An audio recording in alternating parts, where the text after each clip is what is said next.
Shalom jemaat Tuhan, selamat hari Minggu kami ucapkan. Saya percaya kita semua siap untuk datang beribadah kepada Tuhan. Dan kalau nanti kita juga akan makan sehidangan dengan Dia, biarlah kita mempersiapkan tubuh, jiwa, dan roh kita untuk kita menyembah, memuji, dan memuliakan nama-Nya. Itu sebabnya biarlah hati kita tertuju kepada Dia dalam ibadah kita pada pagi hari ini.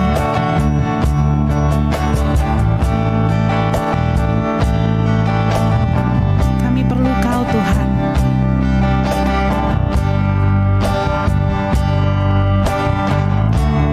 Peganglah tanganku, Roh Kudus, setiap hari ku tak dapat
terjadi dalam setiap hidup kami. Kami percaya kuasa-Mu, kasih-Mu teramat besar bagi hidup kami.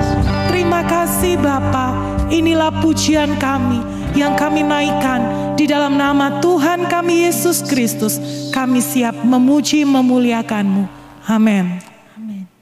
Mari jemaat Tuhan, kita akan angkat pujian ini dengan kesungguhan hati kita bahwa hanya Tuhan yang memampukan kita, walau 1000 rebah di kiri, 10.000 rebah di kanan, tetapi Tuhan tetap menjadi penolong kita satu-satunya. Amin.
Pujian ini dengan iman kita.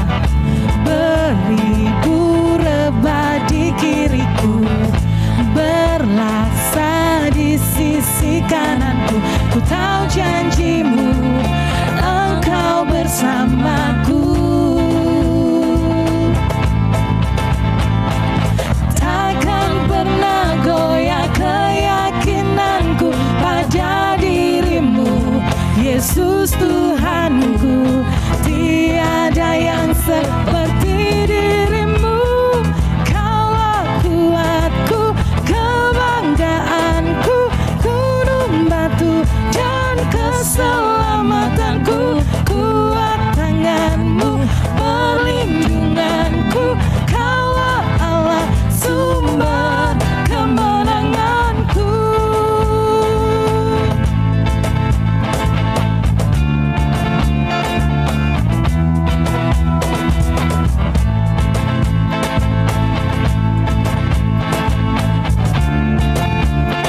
Mari sama-sama katakan bersama-sama.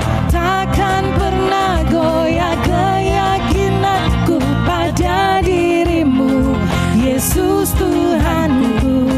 Tiada yang seperti diri-Mu, Kaulah kuatku, kebanggaanku, gunung batu dan keselamatanku. Kuat tangan-Mu, perlindunganku, Kaulah Allah, sumber kemenangan. Kaulah kuatku, kebanggaanku, gunung batu dan keselamatanku. Kuat tangan-Mu, perlindunganku, Kaulah Allah, sumber kemenanganku.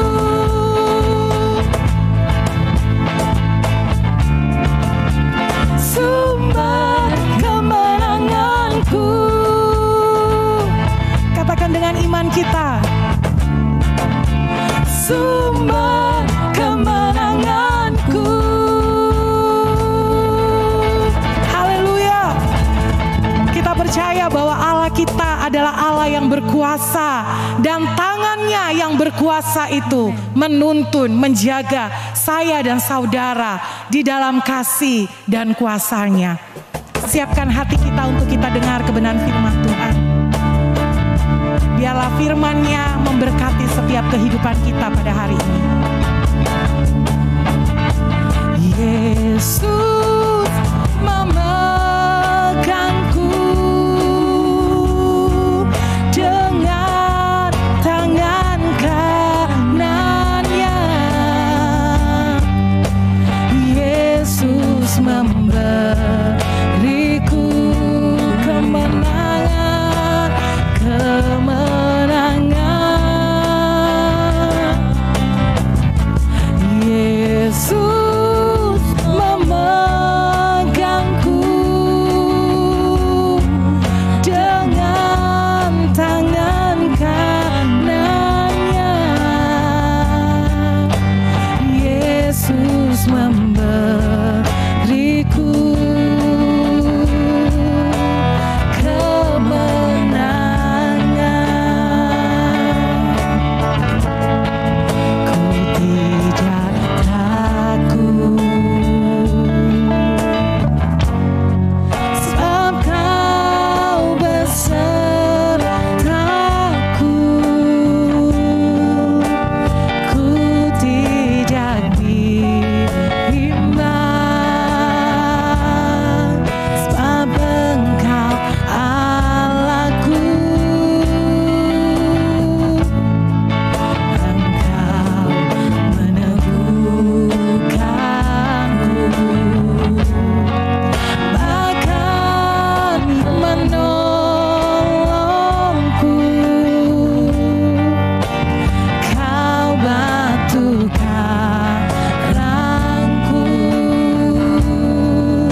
Ya, Shalom jemaat Tuhan. Mari kita persiapkan hati kita untuk sama-sama menerima kebenaran firman Tuhan. Dan sebelum itu mari kita bersatu hati di dalam doa. Mari kita berdoa. Bapa di surga, di dalam nama Tuhan Yesus Kristus kami berdoa, mempersiapkan hati kami Tuhan untuk dapat menjadi tanah yang subur, sehingga tatkala benih firman itu ditaburkan, ia akan berakar, bertumbuh dan berbuah di dalam kehidupan setiap kami.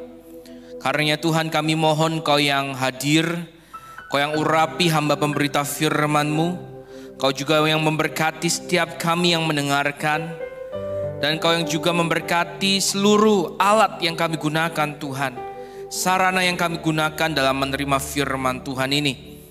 Kami berdoa Tuhan setiap jaringan diberkati sehingga lancar di dalam nama Tuhan Yesus Kristus.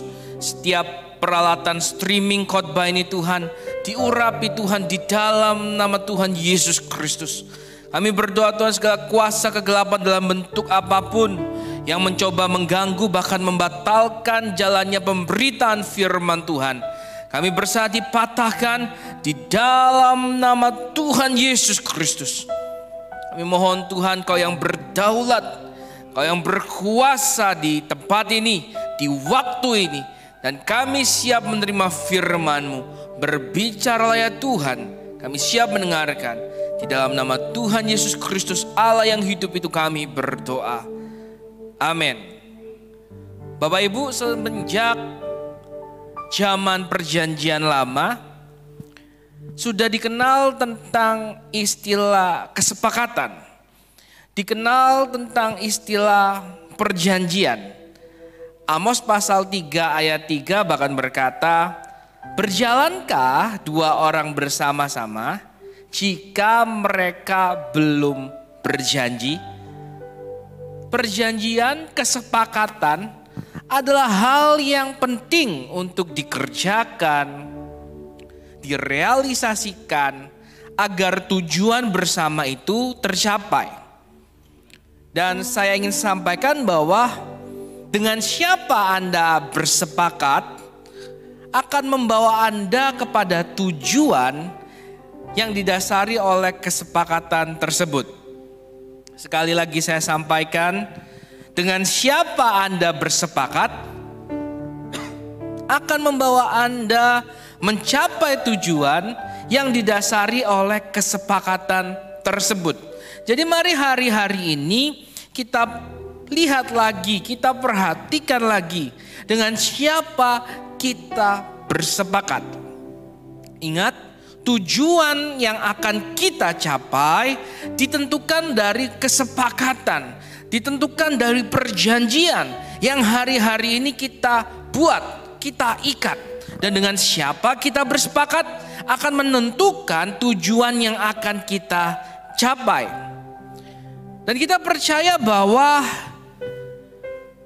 jika kita ingin mencapai tujuan yang baik, dan yang baik itu selalu datangnya dari Tuhan, yang merupakan perancang dari segala rancangan yang baik, rancangan yang penuh damai sejahtera dan bukan rancangan kecelakaan, maka kita perlu menyadari bahwa kita perlu bersepakat dengan Tuhan.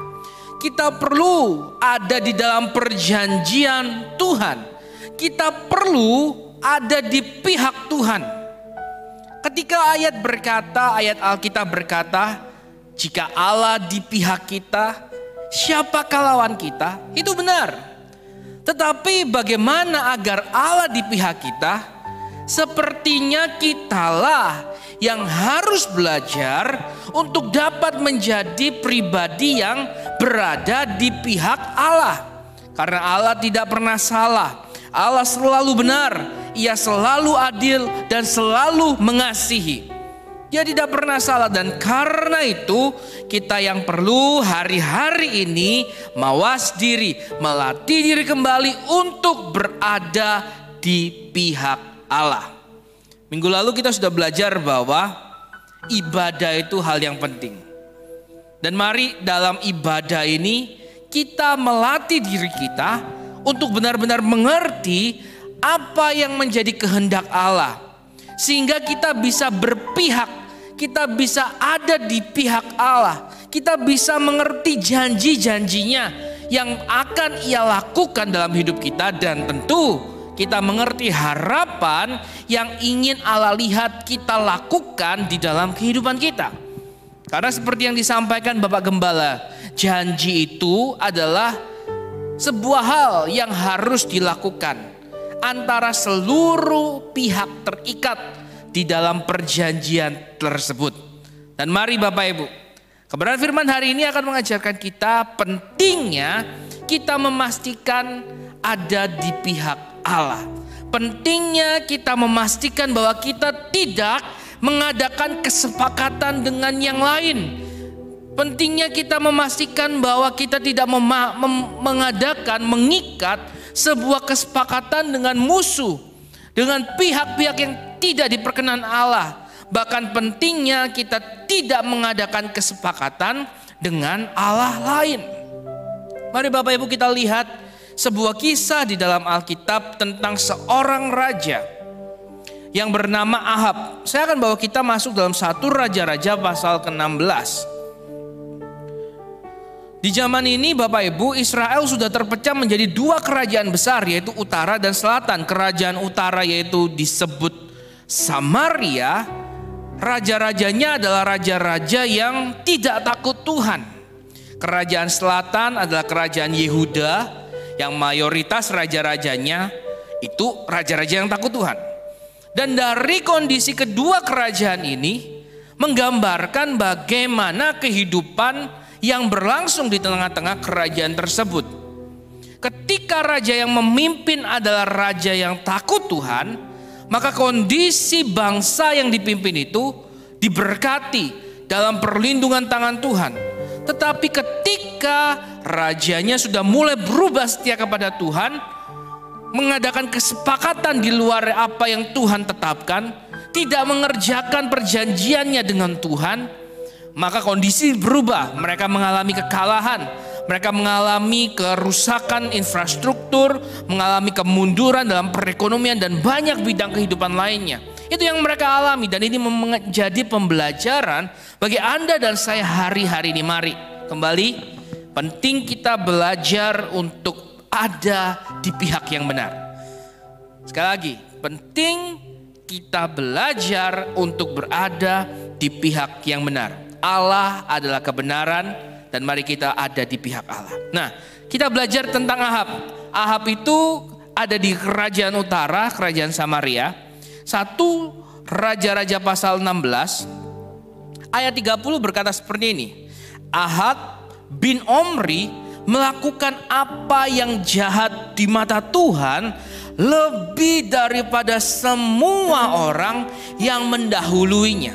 Lebih dari semua senior-seniornya, raja-raja Israel sebelumnya yang jahat-jahat itu, Ahab ini lebih jahat dari mereka.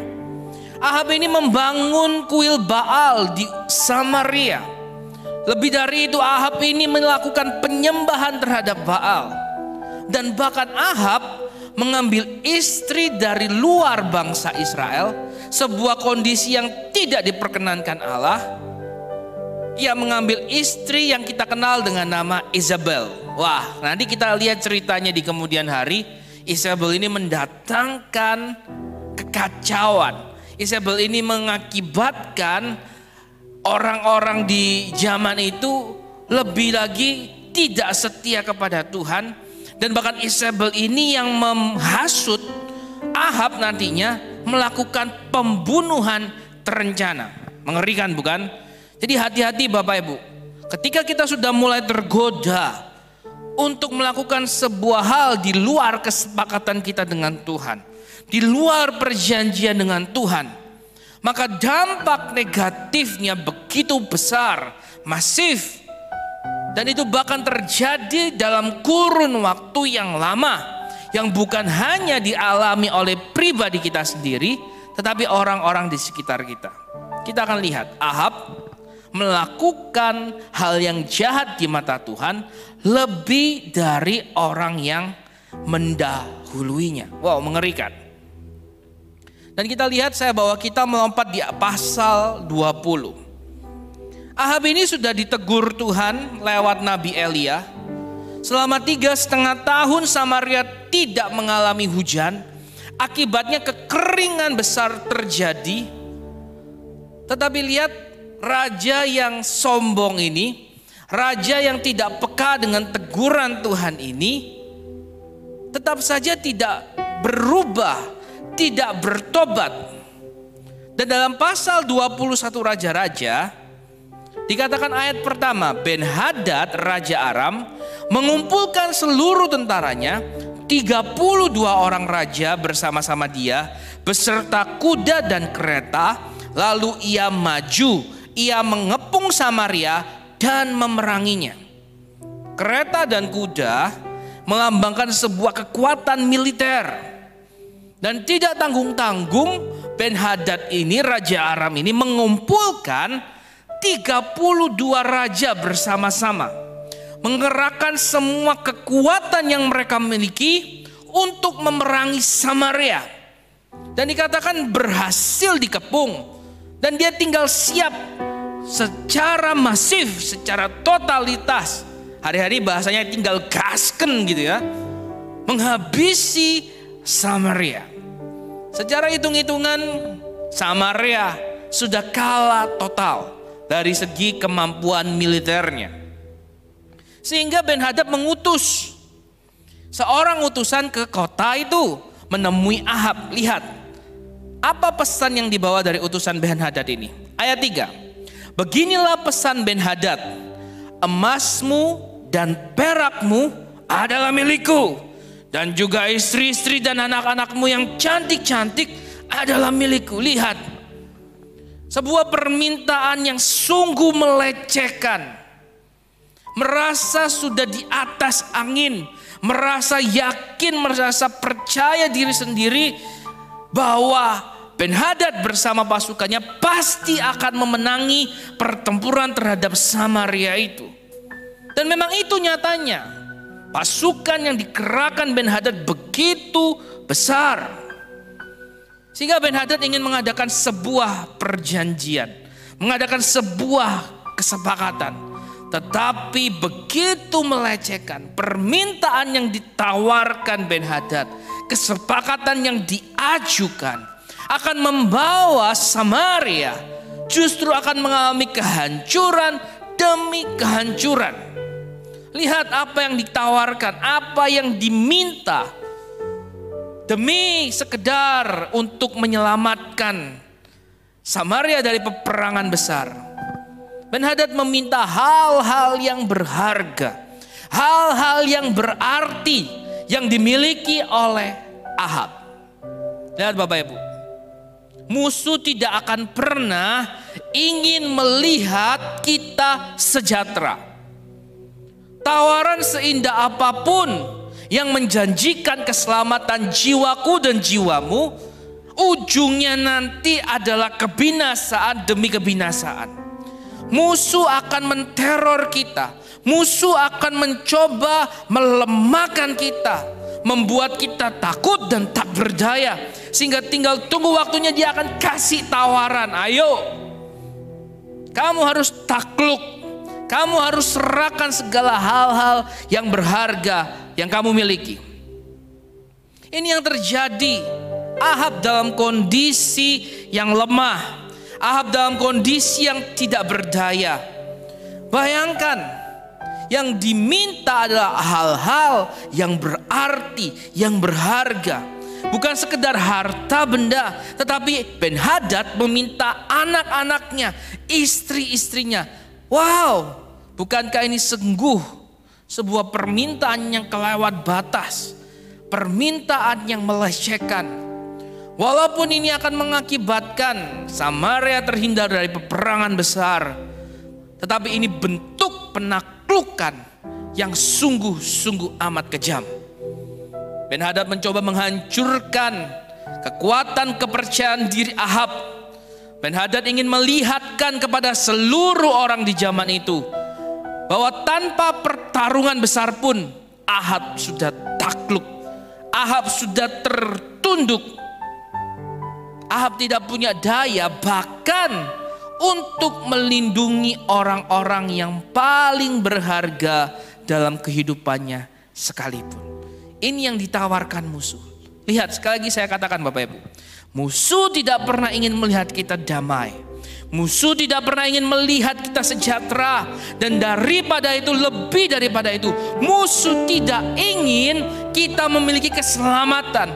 Musuh tidak ingin kita berkembang. Sebisa apapun ditekan, sebisa apapun diintimidasi. Dan mengerikan, status seorang raja Israel terhadap permintaan yang begitu mengintimidasi dan melecehkan. Kita lihat jawaban yang begitu mencengangkan. Ayat 4. Raja Israel menjawab katanya, seperti bicaramu itulah, ya Tuanku Raja. Aku ini dengan segala yang ada padaku adalah milikmu. Wow. Bukankah ini jawaban yang sungguh tidak ingin kita dengar dari seorang pemimpin rakyat, dari seorang pemimpin bangsa. Dan ini bukan bangsa sembarangan. Bagaimanapun Israel Utara adalah keturunan dari Yakub, bangsa yang dipilih Tuhan. Tetapi menyedihkan ketika mereka tidak berada di pihak yang benar. Karena tadi kita sudah lihat Ahab itu menyembah Baal. Ahab itu tunduk sama Isabel yang membawa kehancuran lebih parah lagi di tengah-tengah bangsa Israel, di tengah-tengah rakyat Samaria. Bahkan Isabel yang nanti mengancam Elia, Isabel yang nanti melakukan pembunuhan terhadap Nabot. Ini yang Ahab miliki dalam kehidupannya. Ahab berpihak kepada pihak yang salah. Dia tidak berpihak kepada Tuhan. Dan ketika kita tidak ada di pihak yang benar, kita sudah siap ditaklukkan oleh musuh-musuh kita. Ketika kita tidak di pihak Tuhan, ketika Tuhan tidak mengontrol kehidupan kita, ketika Tuhan tidak kita izinkan memerintah dan berdaulat atas kehidupan kita, tinggal tunggu waktu kita akan ditaklukkan oleh kekuatan musuh. Ini yang terjadi Bapak Ibu. Karena itu mari sekali lagi firman Tuhan hari ini menekankan, latihlah diri kita berada di pihak yang benar. Latihlah diri kita berpihak kepada Allah. Karena Allah tidak pernah menginginkan kehancuran orang-orang yang percaya, orang-orang yang berharap padanya. Ia tidak pernah menginginkan kita terkekang oleh intimidasi. Ia tidak pernah menginginkan kita tidak berkembang. Setiap hal yang boleh kita alami di dalam kehidupan ini sejatinya adalah hal-hal yang baik. Karena firman Tuhan berkata, Allah turut bekerja dalam segala hal untuk mendatangkan kebaikan bagi orang-orang yang mengasihinya. Allah tidak pernah menginginkan kehancuran. Bahkan di masa-masa kritis, masa-masa yang sukar dan berat, yang mungkin diizinkan untuk orang percaya alami, ada maksud mulia yang Tuhan sediakan. Ada rancangan besar Allah yang ingin Allah kerjakan, yang tentu menunjukkan kemuliaannya, menunjukkan kasih setianya kepada gereja, yaitu Anda dan saya, yaitu orang-orang yang berharap kepadanya. Mari berpihak kepada Allah. Musuh tidak mau Anda berkembang. Sebaik apapun tawaran yang ia berikan, sifatnya itu hanya ingin mengontrol kehidupanmu, hanya ingin membuat engkau terikat. Dan ketika engkau semakin lama menurutinya, semakin keras, semakin kuat ikatan itu, dan engkau tidak lagi punya daya untuk bebas daripadanya. Kita lihat Ben-Hadad memberikan permintaan itu.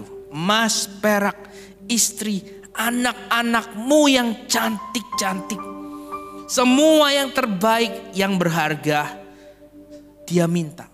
Ahab dalam keterpurukannya hanya bisa mengiyakan. Dia pikir gak punya opsi lain. Raja Israel, raja bangsa pilihan Tuhan saat itu, tidak melibatkan Tuhan menghadapi permintaan yang melecehkan seperti ini, menghadapi permintaan yang mengintimidasi seperti ini. Seorang pemimpin tidak melibatkan Tuhan itu sangat fatal. Sangat fatal. Setiap kita Tuhan kasih lingkup-lingkup sesuai kapasitas kita, lingkup-lingkup dominasi kita, lingkup-lingkup kepemimpinan kita. Kalau Anda seorang ibu rumah tangga, maka engkau memimpin anak-anakmu. Kalau seorang kepala rumah tangga, engkau mengepalai rumah tanggamu. Dan belajar dari kisah Ahab ini, penting bagi seorang pemimpin untuk benar-benar melibatkan Tuhan dalam setiap hal, dalam setiap keputusan. Kita semua mengalami masa-masa yang berat. Dan seringkali kita diperhadapkan dengan keputusan-keputusan yang penting, genting, dan butuh respon yang cepat. Tapi belajar dari peristiwa Ahab, dalam keterpurukannya, ketidakberdayanya, ia lupa bahwa ada Allah yang tak terbatas, yang mampu membuat kita mengatasi keterbatasan kita. Dan ia sangat pasrah, tak berdaya, mengiyakan. Dan kita belajar, mari para pemimpin, kepala rumah tangga, pemimpin dalam bidang usahamu, bidang pelayananmu, ingat ini baik-baik. Dalam segala perkara, libatkan Tuhan. Akuilah Dia, maka Ia akan meluruskan jalan-jalanmu. Kita perlu ada di pihak yang benar. Kita perlu melibatkan Tuhan. Sekali lagi, peristiwa Ahab ini mengajarkan kita, ayo libatkan Tuhan. Ayo berada di pihak yang benar. Jangan gampang buat kesepakatan dengan yang lain, karena musuh tidak pernah menginginkan yang baik kita alami. Ahab sudah iakan itu. Ayat 5, sesudah utusan itu kembali dan berkata, beginilah pesan Ben-Hadad, memang aku telah menyuruh orang kepadamu mengatakan, emas dan perakmu, istri-istri dan anak-anakmu harus kau serahkan kepadaku. Jadi utusan itu sudah kasih pesan lagi ke Ben-Hadad. Raja, Ahab pasrah tuh. Ahab gak berdaya tuh. Dia iakan permintaan raja. Disuruh balik lagi, ngomong sama Ahab. Wah, ini kesempatan. Lihat, permintaan pertama aja dia gak sanggup untuk tolak. Dia sudah takluk. Masa diminta emas, perak, istri, anak, diiakan. Wah, berarti Samaria dalam kondisi benar-benar tak berdaya. Ini kesempatannya. Naikkan lagi demand-nya. Naikkan lagi klausalnya. Ini angin di pihak kita. Benar-benar di atas angin. Gencat lagi. Lihat, kembali lagi utusan itu dikirim ke Ahab. 6, ayat 6. Tetapi besok kira-kira pada waktu ini, aku akan menyuruh pegawai-pegawaiku kepadamu, dan mereka akan menggeledah rumahmu dan rumah pegawai-pegawaimu. Maka segala yang mereka lihat dan ingini akan mereka ambil dan mereka bawa. Wow, Ben-Hadad benar-benar tahu kondisi Ahab yang sebenarnya. Ben-Hadad memang benar-benar tahu kondisi Samaria yang tidak berdaya, yang sudah terintimidasi dengan banyaknya pasukan yang Ben-Hadad kumpulkan. Terbukti ketika Ben-Hadad minta emas, perak, istri, anak Ahab, Ahab tidak kuasa untuk menolaknya. Karenanya Ben-Hadad memberikan permintaan yang lebih berat lagi. Ahab, bukan cuma kamu, nanti seluruh yang bisa aku lihat, yang bisa aku ambil, akan aku ambil. Lihat, sekali lagi saya katakan, musuh tidak pernah ingin kita menjadi baik, menjadi damai sejahtera, berkembang. Bahkan musuh tidak ingin kita selamat, dia ingin kita hancur. Tawaran-tawaran yang digunakan, yang diberikan, pemanis-pemanisnya itu cuma supaya kita terpancing. Seakan kita bisa lolos dari satu perkara. Tetapi padahal sudah ada jebakan-jebakan Batman yang lain. Sudah ada ikatan-ikatan yang lain. Tinggal tunggu waktu ketika kita mulai selangkah lebih jauh dari Tuhan. Berarti lebih kuat lagi kita diikat oleh musuh. Kita gak mampu lepas, kita selangkah lagi lebih jauh dari Tuhan. Ikatan musuh semakin kuat. Beban yang ditangguhkan kepada kita semakin berat. Dari emas, perak, istri, anak, sampai kepada seluruh yang ia miliki. Lihat, musuh tidak pernah ingin kita punya kuasa. Musuh tidak ingin kita punya kekuatan. Beda banget sama Tuhan. Tuhan kasih kita kekuatan, Tuhan kasih kita kekuasaan. Tuhan mau berpartner kerja dengan kita. Tuhan mau mendatangkan hal-hal yang baik. Sehingga Yesus berkata, pencuri itu datang hanya untuk apa? Mencuri, membunuh, dan membinasakan. Tetapi aku datang supaya mereka mempunyai hidup, supaya Anda dan saya punya hidup. Musuh kasih hal-hal yang manis di depan untuk menjebak. Yesus datang apa adanya. Kalau dia bilang jangan ini, jangan itu, mungkin itu gak enak buat kita, tapi itu yang terbaik yang akan mendatangkan keselamatan dalam hidup kita. Karena itu kita perlu belajar berada di pihak yang benar. Menarik. Diplomasi ini mengajarkan kita banyak hal. Tawar-menawar ini, permintaan yang melecehkan ini mengajarkan kita banyak hal. Masihkah kita mau Bapak Ibu takluk dengan musuh-musuh kita? Hari-hari ini tantangan tekanan membuat kita mungkin mulai merasa tertekan, mulai merasa bebannya begitu berat. Mulai ada suara-suara intimidasi. Gimana masa depan perusahaan kita? Gimana masa depan keluargaku? Gimana masa depan anak-anakku? Seakan kondisi zaman belum menentu. Entah kapan pandemi ini akan berlalu. Dan masihkah kita sanggup untuk menunggu? Mencoba mengintimidasi, membuat kita lemah. Kita ingin dipojokkan dan tinggal tunggu waktunya. Seperti yang dikatakan musuh itu seperti singa yang mengaum. Ia mencari waktu yang tepat. Tinggal tunggu waktunya kalau dia benar-benar tahu kita sudah tidak berdaya.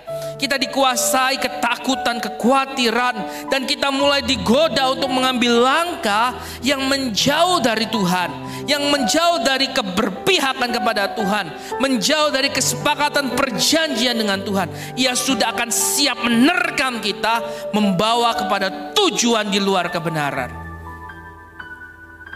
Dan terkadang ketika kita sudah sadar, wow, jarak yang kita tempuh sudah terlalu jauh dengan tempat di mana Tuhan berada. Mari Bapak Ibu, dari saat ini saya yakin dan percaya Tuhan itu Allah pengasih. Ya, saya tidak ragu ketika orang itu berbalik dari jalan yang jahat, Tuhan mendengar dan Tuhan sanggup merubah, Tuhan sanggup menolong. Ya, tetapi mari kita belajar. Kenapa enggak? Karena kebenaran firman Tuhan hari ini sudah Anda dan saya dengar. Kenapa tidak sebelum semuanya lebih buruk terjadi, kita sudah menyerahkan seluruh kehidupan kita berada di pihak yang benar. Kita sudah melatih diri kita untuk memutuskan hal-hal yang benar, sesuai yang Tuhan mau. Menanya apa yang Tuhan inginkan, menanyai pendapat Tuhan dari hal-hal yang harus kita putuskan.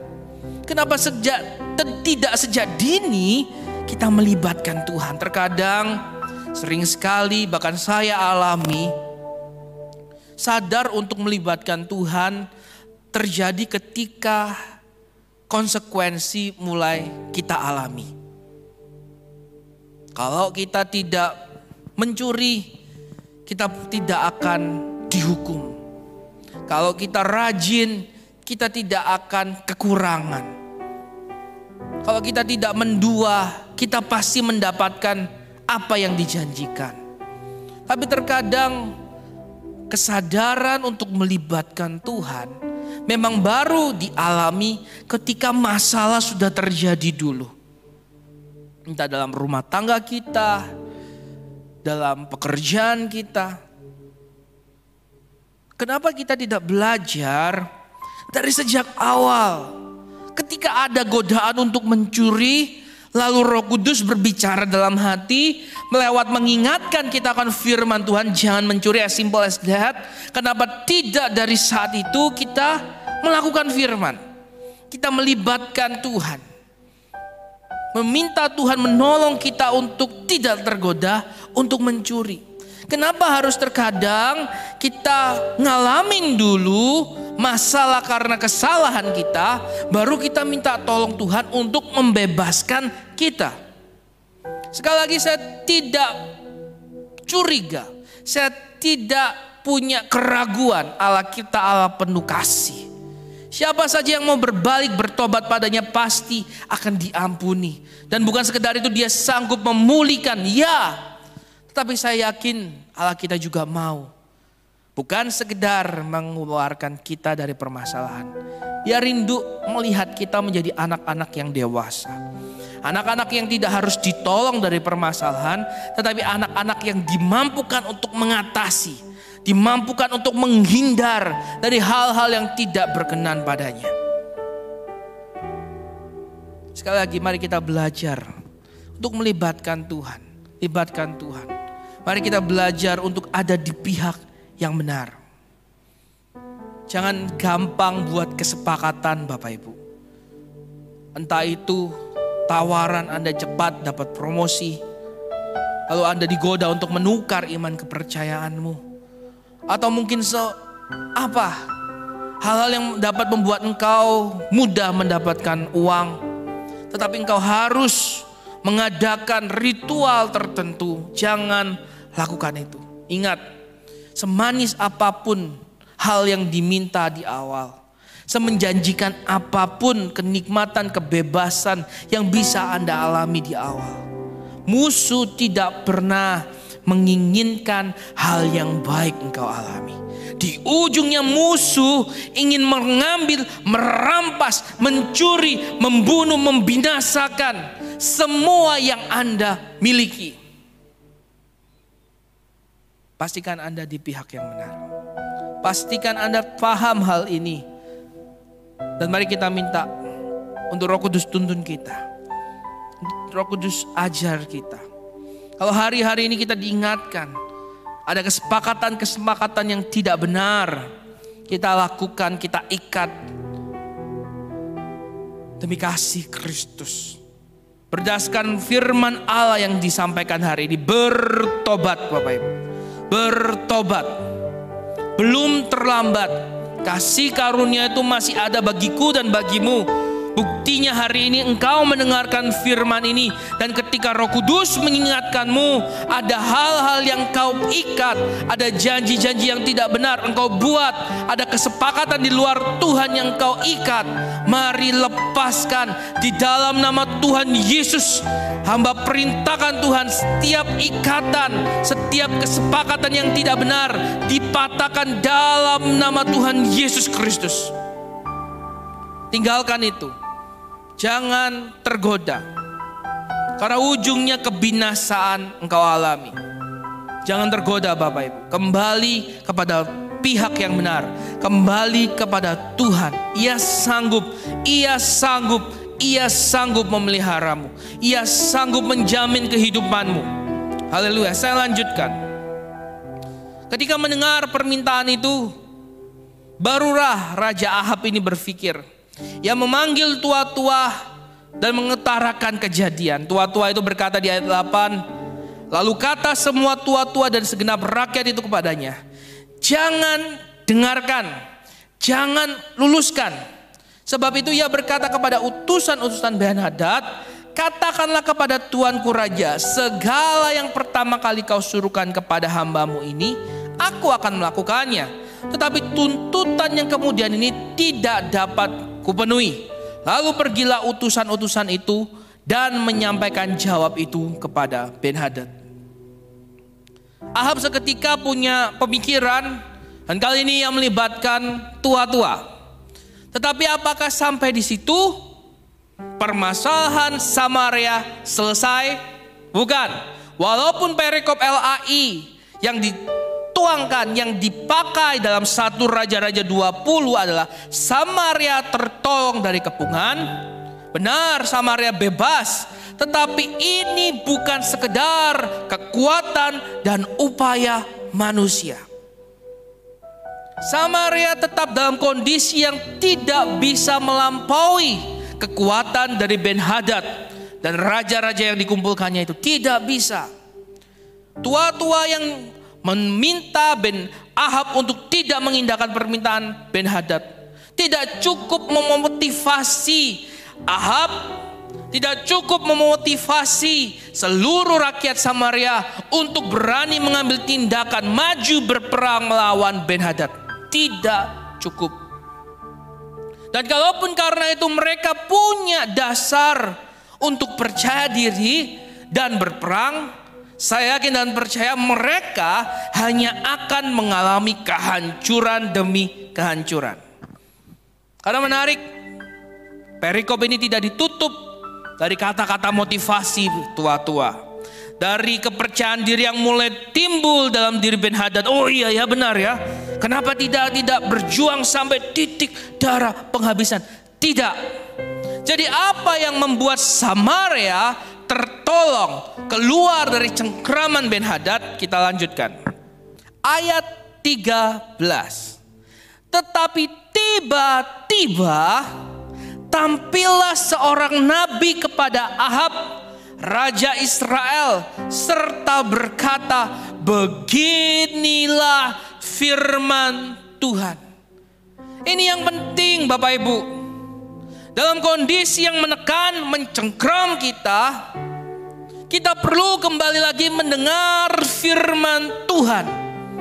Karena satu-satunya dasar yang tidak akan pernah tergoyahkan, yang akan terus terjadi dari awal sampai akhirnya, ialah firman Tuhan. Firman Tuhan itu ya dan amin. Firman Tuhan harusnya menjadi salah satu-satunya dasar untuk kita melakukan sesuatu. Terlebih hal-hal yang paling penting dalam kehidupan ini. Jadi bukan kekuatan manusia yang membuat bangsa itu punya keberanian untuk berperang melawan Ben-Hadad. Tetapi puji Tuhan, Tuhan menyatakan firman-Nya. Saya lanjutkan. Beginilah firman Tuhan. Sudahkah kau lihat semua orang yang sangat ramai itu? Bahwasanya pada hari ini aku akan menyerahkan mereka ke dalam tanganmu, supaya engkau tahu bahwa akulah Tuhan. Ahab mendapatkan hal yang penting yang mungkin ia lupakan, karena ayat firman Tuhan ini berkata, tiba-tiba tampillah seorang nabi kepada Ahab. Sampai sejauh ini, sampai sekritis ini, saya belum menemukan sebuah itikat baik dari Raja Israel ini untuk mencari Allah. Saya belum menemukan, bahkan sampai ia mendapatkan permintaan yang sangat melecehkan, saya tidak menemukan Ahab mencari suara Tuhan. Ahab mencari pertolongan Tuhan. Ia hanya cukup mendengar kondisi, ia hanya cukup mendengar nasihat dari tua-tua. Tetapi cukup bagi dia, belum cukup. Hal itu tidak akan membuat Samaria keluar dari permasalahannya. Sungguh menyedihkan. Ahab tidak didapati punya kerinduan, punya pemikiran untuk mencari Tuhan. Padahal kalau dilihat diteropong dari atas, wow, kondisinya sudah sangat gawat Bapak Ibu. Sudah sangat mengerikan. Salah langkah Samaria sudah pasti hancur. Karena Ben-Hadad sudah mengancam, karena kamu menolak Ahab, aku pastikan Samaria tidak ada sisanya. Oh, ini sudah siap perang, tinggal tunggu waktunya. Dan sampai sekritis itu kondisinya, Ahab belum punya itikat baik cari Tuhan. Ngeri nggak Bapak Ibu? Tapi di sini saya melihat kembali luar biasanya Tuhan kita. Kalau sekedar lihat Ahab Bapak Ibu, saya yakin Tuhan udah greget banget. Gemas gitu. Pinginnya mungkin kalau kalau misalnya saya jadi Tuhan gitu ya. Kayaknya itu kan kalau saya dari atas kita zoom gitu ya. Bumi di zoom out dari kejauhan tinggi sekali. Kayaknya manusia itu kayak kumpulan semut gitu ya. Dan saya bayangkan di sini kalau posisi saya Tuhan, udah bikin saya pites itu semut yang namanya Ahab gitu ya. kok udah keterlaluan banget gitu. Sampai segenting ini kondisinya, dia nggak cari Tuhan. Dia nggak cari pendapat Tuhan. Dia nggak cari arahan Tuhan. Tapi di sini yang menunjukkan begitu besarnya kasih Allah. Allah bekerja bukan cuma untuk keselamatan satu pribadi, untuk kebaikan satu kelompok. Tapi Allah ingin bekerja untuk kebaikan orang-orang di Samaria. Untuk menyatakan Allah benar-benar memilih bangsa ini sebagai bangsa pilihan. Dalam sebuah rentang batasan di mana Allah harus turun tangan. Dia akan turun tangan. Dia akan lakukan inisiatif. Dan disinilah besar kasih Allah itu ditunjukkan. Lihat, kepada Ahab yang tidak sama sekali ingat sama Tuhan, tiba-tiba tampil Nabi Tuhan dan menyampaikan firman Tuhan. Sebuah hal yang satu-satunya yang terpenting yang harus mereka miliki waktu itu. Sebuah dasar yang penting untuk mereka yakin bahwa peperangan ini pasti akan mereka menangkan. Beginilah firman Tuhan. Sudahkah kau lihat semua orang yang sangat ramai itu? Bahwasanya pada hari ini aku akan menyerahkan mereka ke dalam tanganmu, supaya engkau tahu bahwa akulah Tuhan. Masihkah kita punya itikat yang baik untuk cari Tuhan, Bapak Ibu? Tuhan mau kita cari Tuhan. Jangan kita buat Tuhan itu kayak gini. Ya pasti Tuhan itu panjang sabar. Ini kan cuma bahasa saya yang ingin memperkuat message dari pesan Tuhan ini, dari firman Tuhan ini.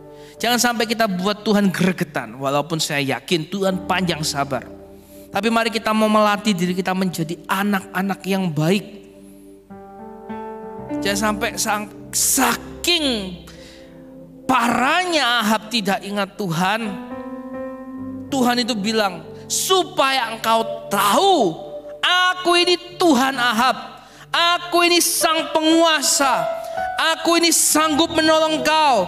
Aku satu-satunya yang dapat menjamin kemenangan ada di pihakmu. Aku. Coba lihat aku dulu, Ahab. Mungkin bahasanya gitu, Bapak Ibu. Betapa baiknya Tuhan kita. Dan di sini Bapak Ibu kita lihat Tuhan benar-benar menolong Samaria. Sehingga lihat, ketika dihitung jumlah orang Samaria yang mampu berperang itu sekitar 7.000 lebih. Nanti di ayat-ayat berikutnya baru kita tahu. Dibandingin jumlah pasukan Ben-Hadad itu kayak, wah nggak terbanding Bapak Ibu. Jauh sekali, secara hitungan sudah pasti kalah. Tetapi sekali lagi, supaya engkau tahu Ahab, aku ini Tuhan. Aku yang akan membuat engkau keluar dari keterbatasanmu. Aku yang akan menyerahkan musuh-musuhmu itu ke dalam tanganmu. Supaya engkau tahu akulah Tuhan. Hari ini pesan khusus ditujukan bagi Anda yang mungkin sudah ragu, yang mungkin sudah bimbang, yang mungkin tertarik mengadakan kesepakatan dengan pihak-pihak yang tidak benar, mengadakan kesepakatan dengan Allah lain, mengadakan kesepakatan dengan hal-hal yang di luar kebenaran firman Tuhan. Saya ingin sampaikan kebenaran firman Tuhan. Tuhan ini ingin menunjukkan kepadamu bahwa Dia Tuhan, Dia sanggup. Tuhan ingin menunjukkan, mengenalkan pribadinya secara pribadi kepadamu Bapak Ibu. Melalui permasalahanmu saat ini. Izinkan Tuhan bawa engkau melihatnya kembali. Izinkan melalui permasalahan tantangan ini, Tuhan menunjukkan kepadamu siapa Dia sebenarnya. Sehingga iman kepercayaan kita dibangun bukan berdasarkan kata orang. Tetapi Tuhan ingin menyatakan secara pribadi. Sehingga engkau dan aku, engkau dan saya benar-benar yakin Siapa Tuhan yang kita sembah? Saya ingin kita percepat. Ayat 16. Lalu mereka maju menyerang pada waktu tengah hari. Sementara Ben-Hadad minum-minum sampai mabuk di pondoknya bersama dengan ke-32 raja yang membantunya. Ketika orang-orang muda pengiring kepala-kepala daerah itu maju menyerang lebih dahulu, maka Ben-Hadad menyuruh orang menyelidikinya. Dan mereka memberitahukan kepadanya demikian. Ada orang-orang maju menyerang dari Samaria. Lalu katanya, entah mereka datang dengan maksud damai, entah dengan maksud perang, tangkaplah mereka hidup-hidup. Sementara itu keluarlah mereka itu dari dalam kota, yakni orang-orang muda pengiring kepala-kepala daerah dan juga tentara yang mengikuti mereka. Lalu mereka masing-masing memburu lawan yang dihadapinya, sehingga orang Aram itu melarikan diri dan dikejar oleh orang Israel. Tetapi Ben-Hadad, raja Aram itu dapat meluputkan diri dengan naik kuda beserta sejumlah orang berkuda. Juga raja Israel maju lalu memusnahkan kuda dan kereta itu dan mendatangkan kekalahan yang besar kepada orang Aram. Ketika Ahab berada di pihak yang salah, ketika Ahab sama sekali tidak ingat Tuhan, sama sekali tidak melibatkan Tuhan, menghadapi tentara yang besar itu, kuda dan kereta, Ben-Hadad dengan ke-32 raja, Ahab tidak punya kuasa. Ia sudah pasrah, mas, perak, istri, anak akan diambil. Nggak apa-apa, yang penting Samaria luput dari peperangan, yang penting aku selamat dari peperangan. Suatu keputusan yang fatal, suatu keputusan yang tidak kita harapkan terjadi di dalam kehidupan kita, di dalam kehidupan bangsa dan negara kita. Tetapi ketika firman Tuhan itu disampaikan, ada dasar yang tepat untuk melakukan sebuah perjuangan, ada dasar yang tepat untuk melakukan sebuah peperangan, dan jaminan kemenangan itu ada di pihak kita.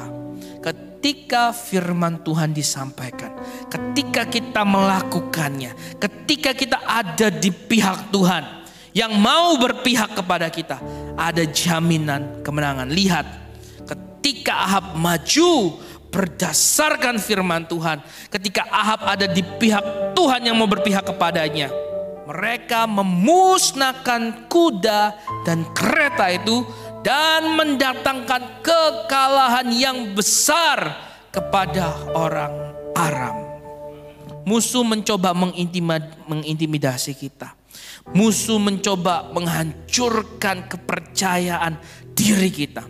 Musuh mencoba menguasai kita dalam tekanan, dalam kesedihan. Tinggal tunggu waktunya ia kasih sebuah permintaan yang menaklukkan, permintaan yang melecehkan. Tapi dengar, Tuhan hanya ingin engkau melakukan firman-Nya. Tuhan hanya ingin engkau ada di pihaknya, dan kemenangan itu akan menjadi milikmu dan milikku. Karena itu mari kita ada di pihak Tuhan, di pihak yang benar. Lakukan firman-Nya, maka kemenangan besar akan kita alami, dan kekalahan besar akan musuh kita alami. Kisah Ahab, seorang raja yang lupa Tuhan, lupa diri, lupa segalanya. Istri anaknya pun gak diingat, yang penting dia selamat, yang penting Samaria luput dari peperangan besar. Mengajarkan kita banyak hal. Ketika kita tidak ada di pihak yang benar, cara berpikir kita salah. Tinggal tunggu waktunya kita ditaklukkan. Ketika Tuhan tidak berdaulat memerintah kita, tinggal tunggu musuh yang mengintimidasi, yang menaklukkan, menjajah kita. Saya akan dan percaya Anda dan saya tidak ingin menjadi orang-orang yang ditaklukkan. Amin. Karena itu firman Tuhan hari ini mengajarkan ketika kita mau berada di pihak Tuhan yang mau berpihak kepada kita, ketika kita mau melakukan firman-Nya, kita akan tampil menjadi pemenang. Kita akan menjadi orang-orang merdeka. Tetapi untuk itu firman Tuhan mengajarkan, kalau kita mau mengadakan kesepakatan dengan Tuhan, tanggalkan kesepakatanmu dengan yang lain.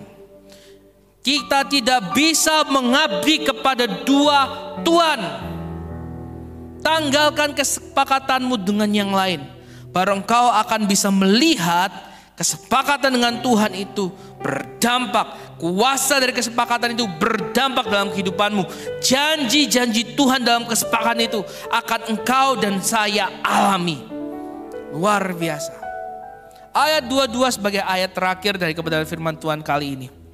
Lalu tampillah nabi itu kepada Raja Israel dan berkata kepadanya, baiklah, kuatkanlah hatimu, pertimbangkan dan pikirkanlah apa yang harus kau perbuat. Mereka sudah menang nih Bapak Ibu. Mereka baru saja melihat sebuah kemenangan besar. Dan mungkin mereka tolak-tolak kiri dan kanan. Wow, ternyata kita bisa ya.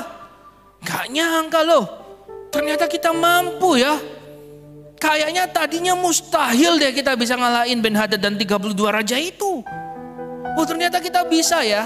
Lihat, nabi ini dipakai Tuhan untuk memperingatkan raja ini.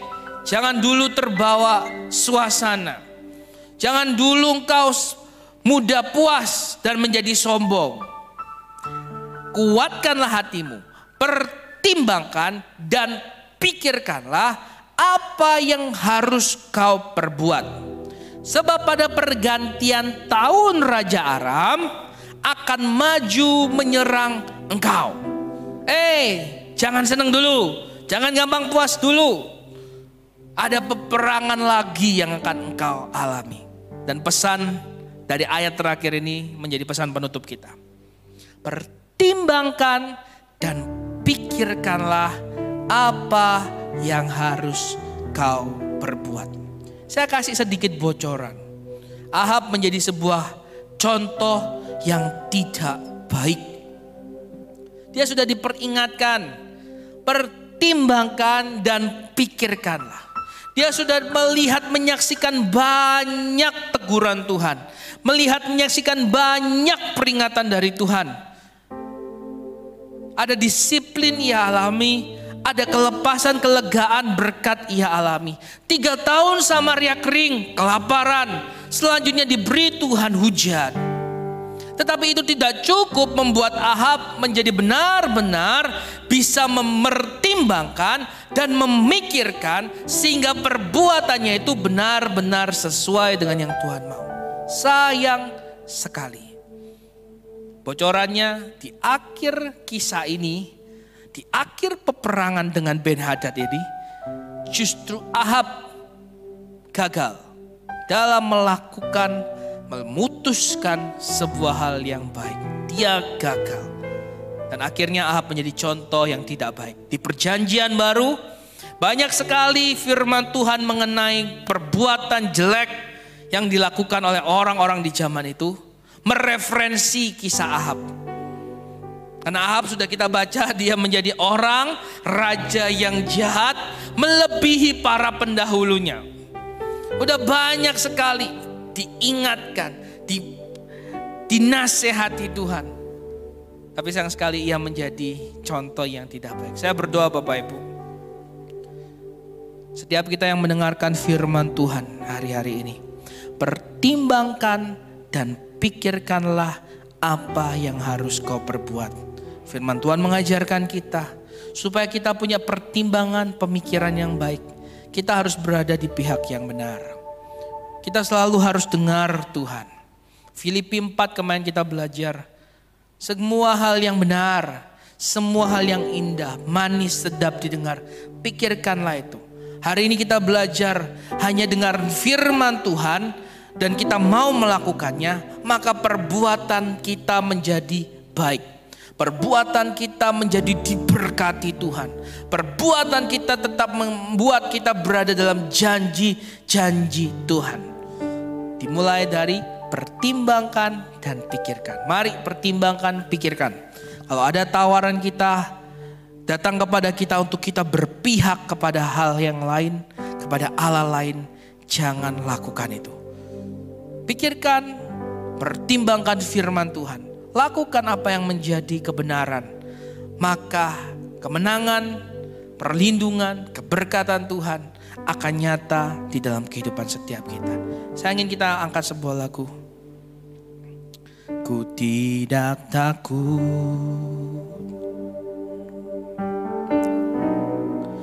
Sebab Kau besertaku, dan ku tidak bimbang.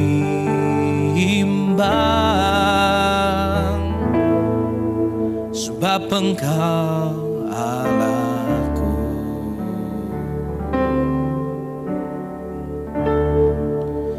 Engkau meneguhkanku, bahkan menolongku.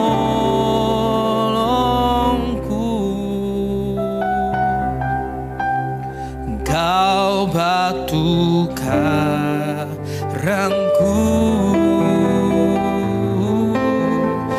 Yesus Tuhan.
Mari kita angkat lagu ini sekali lagi Bapak Ibu. Tantangan hari-hari ini membuat kita terbeban. Saya tahu beberapa kita udah mulai jenuh. Beberapa dari kita mulai menginginkan perubahan kondisi. Beberapa dari kita mulai cari-cari hal yang baru. Itu baik, boleh kita lakukan. Tetapi mari pastikan kita ada di pihak yang benar. Mari libatkan Tuhan. Mari cari lagi firman Tuhan. Karena ketika kita melibatkan Tuhan, justru di situ sumber kekuatan kita. Sumber kekuatan kemenangan kita. Jangan melangkah di luar tuntunan Tuhan. Kita butuh suaranya menuntun kita, mengarahkan kita. Kita butuh tangannya menuntun kita. Karena hanya Dia yang akan mengarahkan, menuntun kita ke air yang tenang, ke sumber-sumber mata air yang menyegarkan, ke rumput yang hijau. Ia akan menjadi sumber kekuatan bagi kita.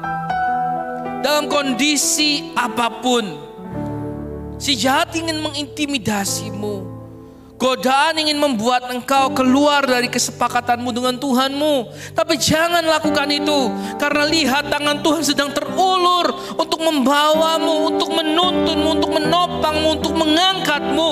Lihat, tangan yang kuat itu ingin bekerja dalam hidupmu. Jangan dikuasai ketakutan.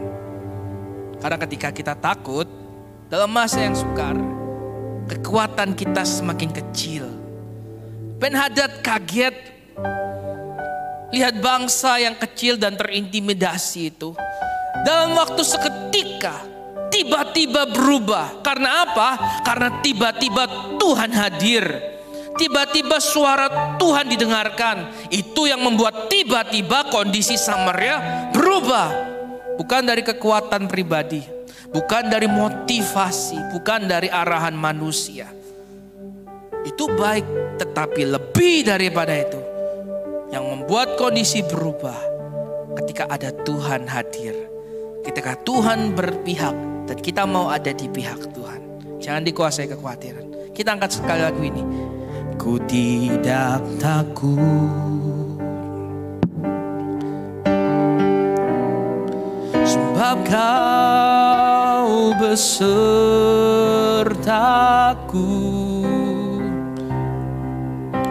dan ku tidak bimbang, sebab Engkau Allahku. Amin. Engkau meneguhkanku, Dia juga meneguhkanmu, bahkan menolongku.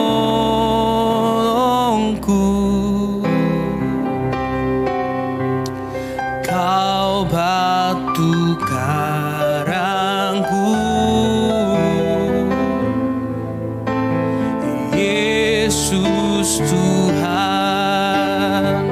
Katakan dengan sungguh, Yesus memegangku dengan tangan kanannya. Yesus memberiku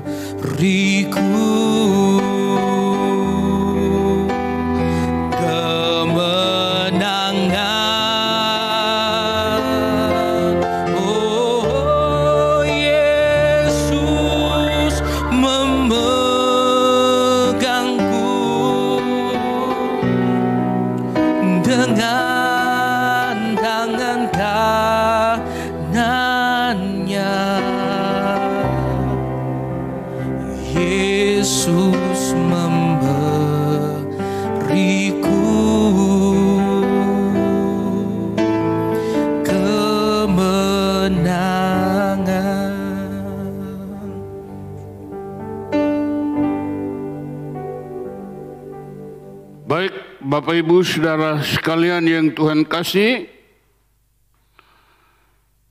kita sudah mendengar uraian firman Allah yang telah membawa kita dalam sebuah pengertian bahwa betapa pentingnya sebuah kesepakatan. Tetapi betapa mengerikannya hasil kesepakatan itu apabila kita salah mengambil kesepakatan, yaitu kita bersepakat dengan yang tidak benar, bersepakat dengan dosa, bersepakat dengan kejahatan, bersepakat dengan roh-roh yang lain, bersepakat dengan kepercayaan-kepercayaan yang lain. Itu sangat mengerikan hasil akhirnya. Kita sudah belajar dari peristiwa yang dibahas melalui seorang raja yang bernama Ahab. Dan saya percaya kalau kita semua menerima firman ini dengan baik, maka kita akan menanggalkan semua kesepakatan yang tidak baik, kesepakatan yang di luar daripada janji-janji Allah. Kita akan buang jauh-jauh dari hidup kita, karena itu akan menghancurkan masa depan.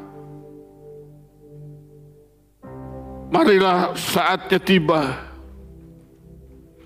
kita akan masuk di dalam perjamuan kudus, dalam sebuah pengorbanan yang besar Bapa berikan kepada kita, yaitu putra tunggalnya yang dikorbankan menjadi tumbal dosa, agar Anda dan saya, agar kita semua bersatu di dalam kasih anugerah Allah.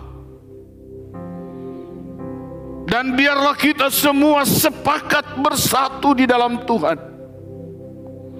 Tidak ada kesepakatan di luar Allah yang kita akan lakukan dalam hidup kita. Kita hanya bersepakat dengan Allah. Kita hanya bersepakat dengan kebenaran firman-Nya. Kita hanya bersepakat dalam perjanjian-perjanjian dengan Allah. Buang semua kesepakatan yang tidak baik. Buang semua ikatan-ikatan dosa.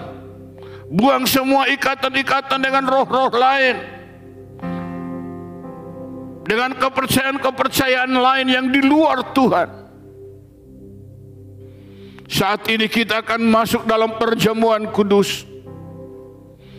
Kalau kita sempat melakukan kesepakatan dengan hal-hal yang tidak benar, kesepakatan yang menyakiti hati Tuhan, mari kita buang dari hidup kita saat ini dan kita berjanji kepada Allah. Mohon pengampunannya agar supaya pengorbanan Tuhan yang begini besar tidak menjadi sia-sia dalam hidup kita. Pengorbanan yang begini hebat tidak akan terbuang sia-sia dalam hidup kita. Hormatilah pengorbanan Allah. Hormatilah pengorbanan Bapa. Hormatilah pengorbanan Yesus Kristus, Tuhan dan Juru Selamat kita sekalian. Renungkanlah kembali cambuk demi cambuk yang dilakukan oleh prajurit-prajurit Romawi yang menyobek-nyobek daging dari Kristus. Dia lalui semua itu demi Anda dan saya, agar supaya kita punya kesepakatan baru dengan Allah, menjadi anak-anak Allah, sehingga Allah selalu ada dalam hidup kita. Terpujilah Engkau Bapa kekal sampai selama-lamanya. Mari kita tunduk kepala berdoa. Maha besar Bapa surgawi, dalam nama Yesus Kristus Tuhan dan Juru Selamat kami yang hidup, saat ini hati kami penuh syukur kepadamu karena pengorbananmu yang begitu mulia, yang tidak akan terbandingi oleh apapun dan tidak akan ternilai, begitu besar dan tingginya, sehingga kami hanya bisa bersyukur, berterima kasih Bapa atas pengorbananmu, atas kasih-Mu. Bapa, terima kasih. Ampunilah kami dari semua kejahatan-kejahatan yang kami lakukan. Ampunilah dari semua kesalahan-kesalahan kami umat-Mu. Dengan merendahkan hati kami di hadapan hadirat-Mu, kami mohon ampun ya Tuhan. Dan bimbinglah jalan-jalan hidup kami, agar kami terhindar untuk bersepakat dengan dosa, terhindar untuk bersepakat dengan kejahatan, terhindar untuk bersepakat dengan roh-roh lain, dengan kepercayaan-kepercayaan lain. Bapa, terima kasih. Terpujilah Engkau kekal sampai selama-lamanya. Kami mau bersama Tuhan dalam perjamuan kudus ini. Terpujilah Bapa, Anak dan Roh Kudus, dalam nama Tuhan Yesus Kristus. Haleluya. Amin. Kita dengar sedikit firman Tuhan, saya bacakan. Dan ketika mereka sedang makan, Yesus mengambil roti, mengucap berkat, memecah-mecahkannya, lalu memberikannya kepada murid-muridnya dan berkata, "Ambillah, makanlah, inilah tubuhku." Sesudah itu ia mengambil cawan, mengucap syukur, lalu memberikannya kepada mereka dan berkata, "Minumlah kamu semua dari cawan ini, sebab inilah darahku, darah perjanjian yang ditumpahkan bagi banyak orang untuk pengampunan dosa. Akan tetapi aku berkata kepadamu, mulai dari sekarang aku tidak akan minum lagi hasil pokok anggur ini sampai pada hari aku meminumnya, yaitu yang baru bersama-sama dengan kamu dalam kerajaan Bapa-Ku." Amin. Mari kita ambil roti di tangan kita Dan saya akan berikan kita kesempatan sejenak untuk menghayati perjalanan hidupmu. Apa yang terjadi pada saat-saat ini dalam hidup saudara. Dan kalau ada hal-hal yang tidak berkenan kepada Bapa, mohonlah pengudusannya, mohonlah pengampunannya, supaya kita layak menerima dan makan minum perjamuan kudus ini.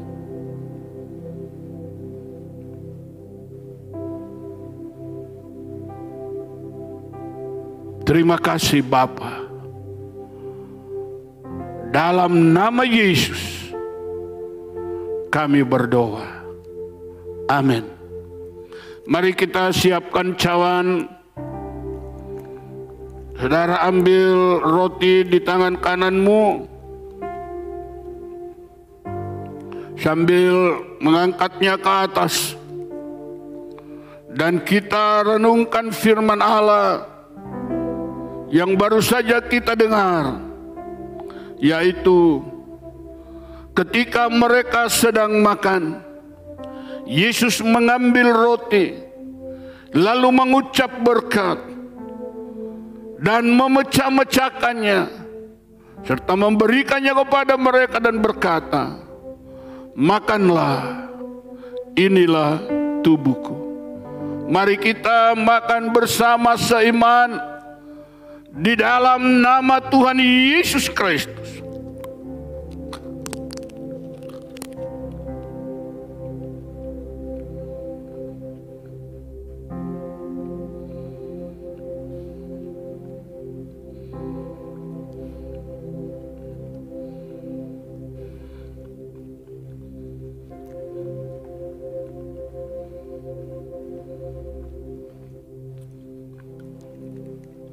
Saudara siapkan cawan dengan baik,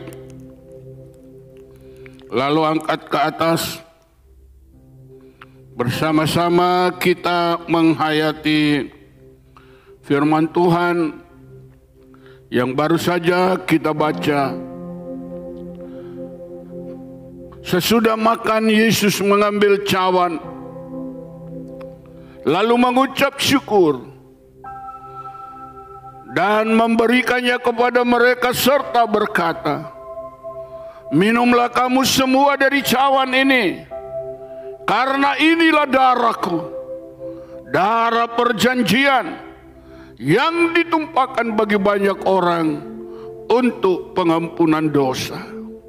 Bapak Ibu Saudara sekalian, inilah kesepakatan kita dengan Allah, yaitu darah perjanjian, darah Yesus Kristus, darah yang kudus, telah dicurahkan bagi kita untuk menjadi penebus dosa. Oleh karena itu mulai saat ini kemenangan dari Allah menjadi bagian kita. Kemenangan dari Allah menjadi bagian pribadi lepas pribadi. Dan pintu-pintu berkat akan dibuka oleh Tuhan. Karena engkau bersepakat dengan Allah dalam kebesarannya, dalam kuasanya, dalam kemenangannya. Mari kita minum bersama dan terima kemenangan dari Allah di dalam nama Tuhan Yesus Kristus.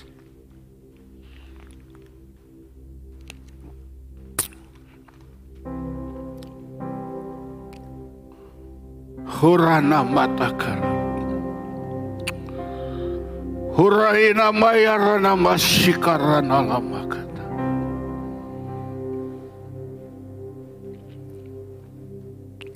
Kiarana matakarana lamaya sikarana lamata. Kita karana lamaya sikarana. Sekalian umatku yang kukasihi, biarlah engkau tetap ada di dalam perjanjianku, dan tidak ada seorang pun di antara engkau keluar dari perjanjian, agar supaya engkau tetap terjamin dalam keselamatanmu. dan engkau akan menikmati berkat-berkat perjanjianku. Damai sejahtera aku sudah berikan kepadamu. Karena itu setialah sampai akhir. Berkatku menjadi bagian setiap engkau, hingga engkau hidup di dalam kemenangan. Engkau hidup di dalam kesukaan. Engkau tetap ada dalam sukacita. Dan berkat-berkat itu akan memenuhi seluruh kebutuhan hidupmu. Demikianlah firman. Hurina makasih karina baga. Terima kasih Bapa Surgawi. Terima kasih ya Tuhan. Terpujilah Engkau kekal selama-lamanya. Bapa, di tengah-tengah situasi yang sulit ini, hamba mohonkan Engkau Tuhan yang melihat keberadaan umat-Mu. Dan Tuhan sangat mampu untuk menolong dan memenuhi kebutuhan hidup setiap umat. Terima kasih Bapa. Berikan kekuatan kepada kami umat-Mu menghadapi situasi ini. Dan biarlah Allah saja yang memelihara hidup kami dari hari lepas hari. Seraya Tuhan kami menyerahkan roh tubuh jiwa kami di dalam pemeliharaan Tuhan. Terpujilah Bapa, Anak, dan Roh Kudus. Dalam nama Tuhan Yesus Kristus. Bapa, terima kasih. Bapa,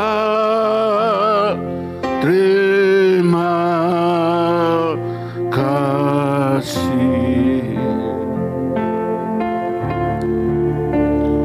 Bapa, terima kasih.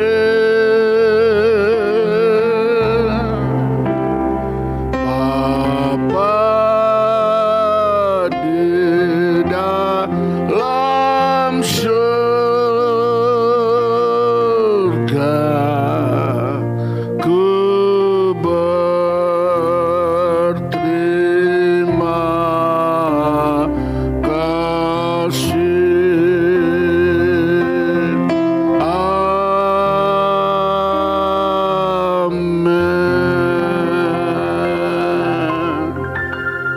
Tuhan memberkati Bapak Ibu Saudara sekalian dimanapun berada saat ini. Damai sejahtera Allah tetap menyertai kita sampai bertemu lagi dalam ibadah berikutnya pada minggu-minggu akan datang. Tuhan memberkati. Amin.